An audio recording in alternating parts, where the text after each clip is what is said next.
and before you know, you're 27-0. Hey, what is up, guys? This is Bo, or Omega Carl 712.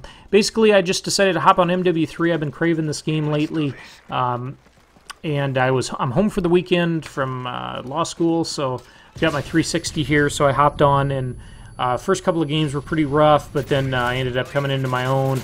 I said, well, you know, why don't I go to my best weapons, my burst fire guns that require accuracy, and you know, playing the AR role. And like I said, this game I think I end up going like 34-0 or not 34-2 I think it is, or something along those lines. I start off, I end up going 30-0 before I die.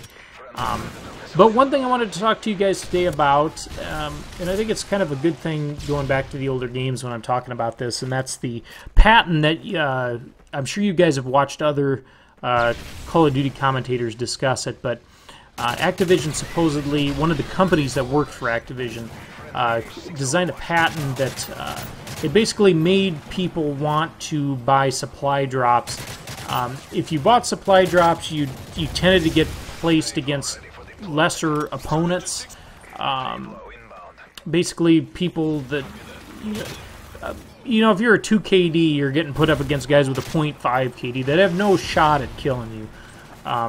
But the game would kind of reward you if you bought supply drops, and if you hadn't bought supply drops, but let's say you were an AR player or a sub player or sniper, it would tend to put you into lobbies where people had those weapons that you were more likely to want or to use, to basically make you want to buy supply drops, which, you know, that's a pretty rotten thing.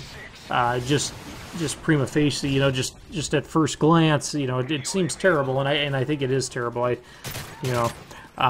We of course first saw supply drops in AW, which, you know, at first when I first played AW, even though I didn't care for the game when I first played it, you know, I thought these crates that we ended up getting, you know, after a certain period of time playing the game, you know, I said to myself, you know, this might be kind of cool. You know, you get rewarded, you know, for playing the game, for doing well. It seemed like the better you did, the more supply drops you'd end up coming across, and you know, it seemed like it'd be a good idea. Then all of a sudden you realize that these guns that you're getting out of these supply drops, there's no counter to them.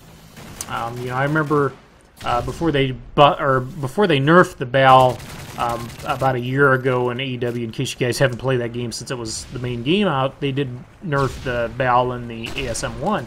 Well, when that gun was out, I can't tell you how many times you'd go up against somebody with the Obsidian Steed, or my favorite gun, the HBR-A3 in that game, the Insanity, which was the best gun in the game. That gun was just ridiculous.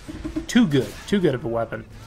And, you know, it was just frustrating to see that, you know, even though the patent might not have been implemented in the game, which I believe they said it wasn't, so you kind of have to take them at their word, even though they may not be 100% correct, you know. You still got to take them at their word, but the simple fact that they were trying to design that's pretty bad. And I think, you know, if you're asking me what my opinion is why they went the supply drop route, I think when sales were down, when the sales were as bad as they were for Ghost, and Ghost, that's when we saw the big drop in sales. I think the developers figured, you know, what are we going to do to make up for that? You know, what are we going to do? Well, let's throw in these crates that you can buy, like in Counter-Strike and some other games, and this will make people want to buy more crates, thus giving us a better profit margin. Which, of course, it makes sense, you know, and I don't have a problem with people. I really don't have a problem with what they did to an extent. IW did it better, where you did have a possibility of getting the gun you wanted, or the best gun in the game. Of course, I'm quoting that, or you know, you could do that by crafting items. If you got enough gears to craft and you play the game enough, you could actually get the gun you wanted. It just would take forever, whereas some people would just randomly get it in 1 or 2 supply drops, and they were set to go in the game, which, of course, I never got the Obsidian Steed or the Insanity, for example, in AW. I'm just, like I said, I just figured I'd use that as an example because that was the first supply drop game. But anyways, it just, I wish, the point of this video is I just wish that COD didn't come to this. You know, I wish there was a different way we could go about this. Or if you're going to add in guns, I think the best route would have been to take the Ghost route. And, you know, if I wanted the Maverick, if I wanted the Ripper, if you guys played Ghost, you'd remember those guns.